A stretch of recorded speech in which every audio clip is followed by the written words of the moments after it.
There is a fifth dimension, beyond that which is known to man. It is a dimension as vast as space and as timeless as infinity. It is the middle ground between light and shadow, between science and superstition, and it lies between the pit of man's fears and the summit of his knowledge. This is the dimension of imagination. It is an area which we call the Twilight Zone.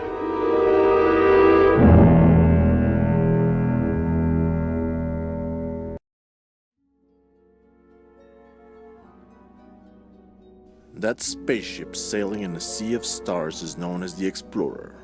It's currently on its way to Mars. This galactic vessel and its mission are the best kept secrets in the world. Not even the crew on board is briefed on the purpose of this expedition.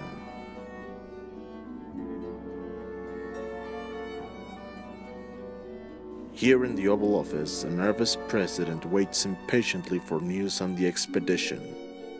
If you have a sense that something is wrong with this picture, you are correct. What could have the leader of the free world so spooked? Why isn't he brimming with excitement at the thought of expanding mankind's borders? But before we answer those questions, let me ask you one. How would you feel if you knew you've sent a spaceship to the deepest part of the Twilight Zone?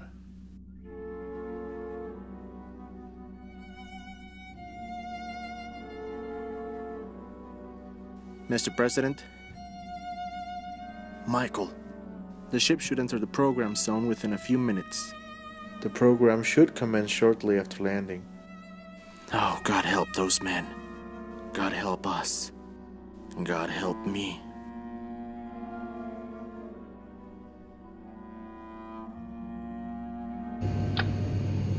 Houston, we have initiated landing procedure.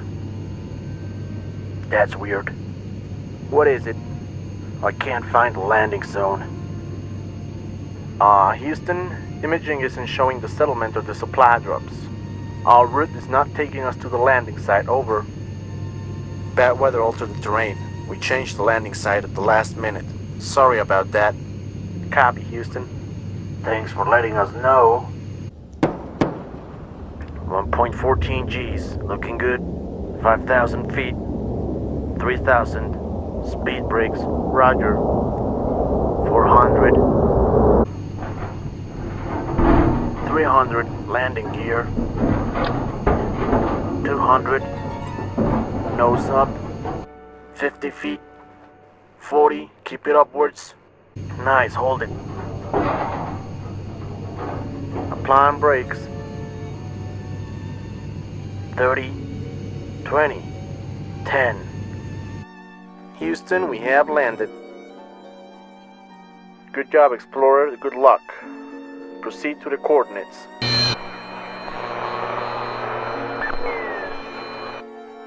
Houston? Houston, do you read? Houston, we've lost comms.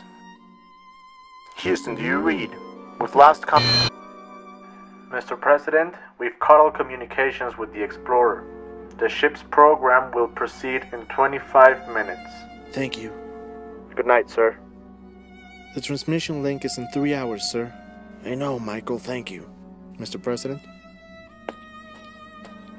May God forgive us. There's nothing wrong with the equipment.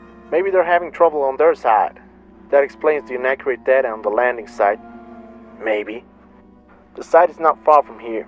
We'll walk. Maybe take in the view. Let's go.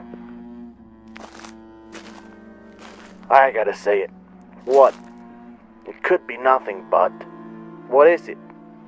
Houston lied. Last night, while we were approaching, I did a weather check. Imaging didn't show anything out of the ordinary. No storm was near. In fact, it was clearer than it is right now. That can't be. I'm sure Houston is having trouble with their instruments.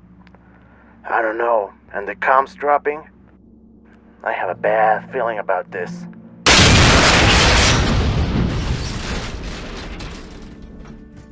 Dear God. How the hell are we gonna get out of here?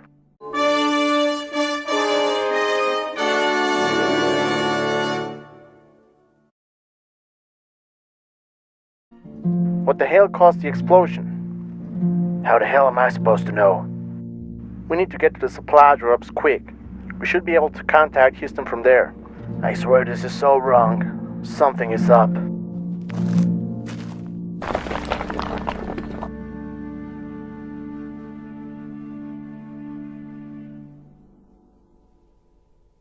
Look!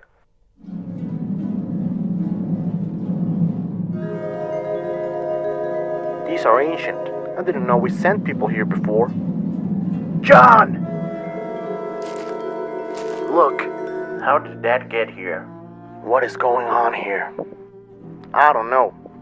Let's go to the site. We'll ask Houston what is going on. Whoa, whoa, whoa. We already suspect they're lying to us, and this confirms it. And you want to go where they're telling us? No way. We need some equipment to contact them. Otherwise, we're stuck here. We have no choice. Jesus, I'm gonna regret this.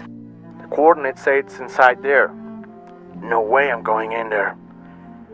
No choice. I can barely see anything. Why is everything so slimy? I stepped on something. What is it? Not it. Someone. Dear God, what happened to him? There's more here. How did they die? They're covered in some sort of dried substance. Probably the slime on these walls. How the hell did they get here? These suits are from the Mercury, Gemini, and Apollo programs. You're right. Something strange is going on.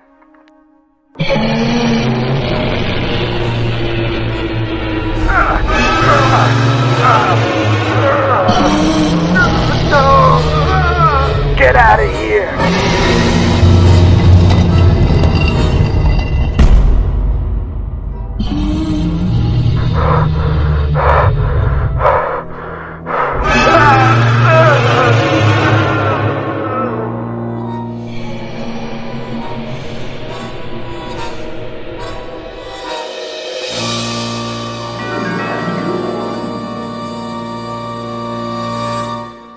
Sir, it's time.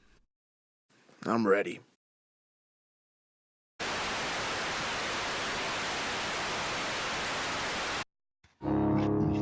Mr. President, greetings. Chancellor Cott, I trust Your Highness received the gift. Yes, Mr. President.